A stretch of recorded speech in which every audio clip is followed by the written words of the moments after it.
Rototom Sunsplash TV. We have a very special guest, Vukashi from Irie FM, the winner of the European contest. Welcome at Sunsplash TV this time. I did the interview as a radio presenter during the contest, and I would say I did enjoy a lot more your show here because the sound was better from outside. The stage was bigger. So how you did develop the idea of your sound with this trombone? Well, we very much like brass stuff and very much like dubby production, you know. We're very much into that old school, such as King Tubby, Scientist Yabiu, and we try to implement it. We have our own sound engineer, and we rehearse all the time, you know, together. So considering the fact that he knows the arrangement, you know, he's dubbing us live all the time. So it's it was I don't know, it's we kind of got used to it, but I'm very glad that you dig it, you know, because it's actually only the essence of the old school proper roots dub stuff. We just took all of that and trying to implement it because we love it so much, you know. But for your trombone, I would do some names as do you know Rico Rodriguez, 35 years from Alpha? It's a record produced by a young Adrian Sherwood, and your trombone is sounding very close to that way. Because Rico Rodriguez, I read a lot about him because I loved him very much at the beginning of my own playing of trombone. He's very much into that jazzy warm sound, and me too. I prefer to play jazz, you know, and I'm a jazz player, and that's why I love that kind of sound. But Adrian Sherwood, I love his works with Rico. I love his works with Bim Sherman and everyone. He's a great producer. My very good friend and brother from Belgrade, he's called Hornsman Coyote. He's also playing trombone. He managed to work with Adrian Sherwood on some productions, on some albums, and my sound guy really digs my trombone and really loves the way I play, and he has like a fetish of playing live with it, you know. And I'm very into making that round warm sound with my trombone, because trombone is, you know, frequently it's his place, you know. So that's the thing I do, yeah. And I'm talking as Italian. We in Italy we have the chance to see a lot of groups from the Balkans, from the ex-Yugoslavia area. Yeah. So do you think this kind of flavor did influence you as a musician, you and your band?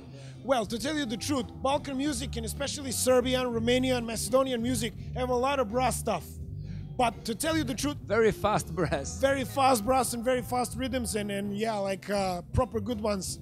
Right now is a big festival of brass happening back at home. But the fact is, we've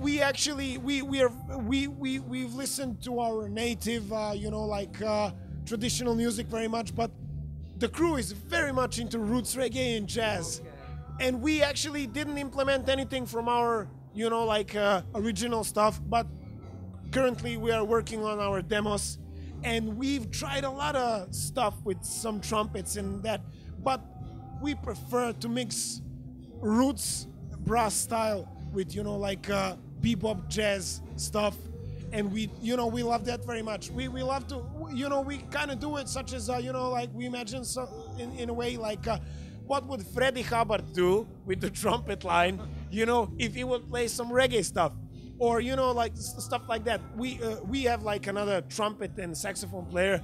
We recorded them on our first album, and we gave them all the freedom to think of lines, you know, and brass sections, and it really turned out great. So we're gonna definitely stick to some roots and jazz style in the future. So well, that's it. I'm curious about your history. So did you start with this precise idea in mind, or did you have several stages, like changing the sound and changing the ideas?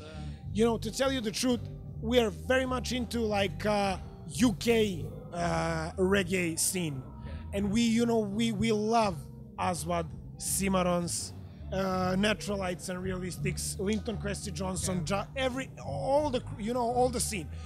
And when they started mixing a bit of pop, a bit of jazz, brass, and stuff like that.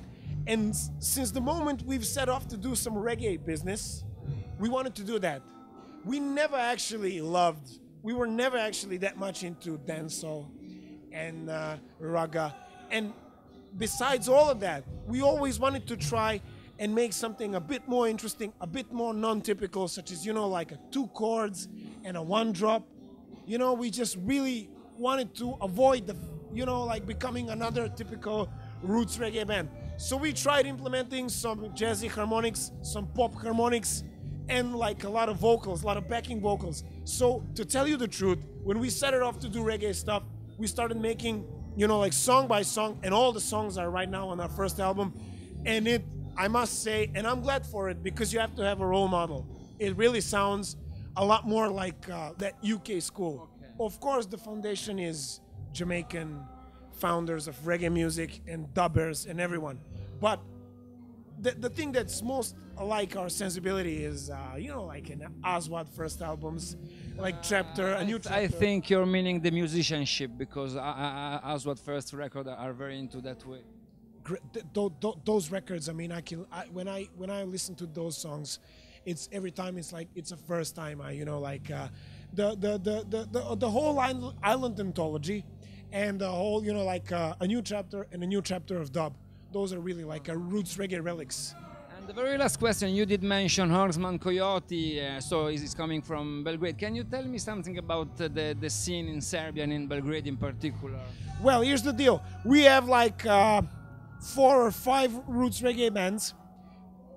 Some of them are mixing like soul reggae, some of them are making like ska reggae, but it turns out that there is a huge part of Serbian youth that digs reggae very much.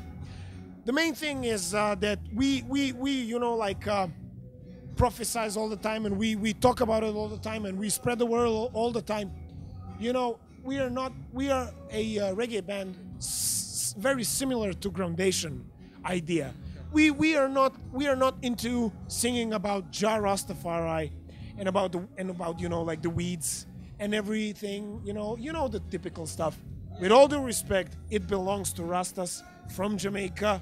To tell you the truth, non-offense and non-racist, but we're like a bunch of white guys from Belgrade, Serbia. We really need to talk about the things that are close to us. Because I'm not definitely going to sing about Jah, with all due respect to all the reggae founders who actually connected all the religion with the music and made a special, very special thing. But you must admit, reggae music today, you have your Alberosi. The reggae music today is a world music and very big, such as blues, such as rock and roll. Yeah. And you can use it as a very powerful medium to tell the people in your own words, your own story, because that is the thing that you're going to stand for. And that's our, we're kind of promoting, like a conscious social story. And that's the thing that we know, that's the thing that we're into, because all of us, during the day, we're all busy people. We all work. You cannot live in Serbia if you're a musician. You're gonna live very poorly. And everyday struggle and everyday, like collaborations and stuff make our, inspiration. And at night, when we can rest and do the things that we love, then it's a moment for just letting it all go and try and make some music that people are gonna relate to, all the people. Because we all have jobs and stuff. Thank you very much for your very wise word. Irie FM from Belgrade at Sunsplash TV. Thank you.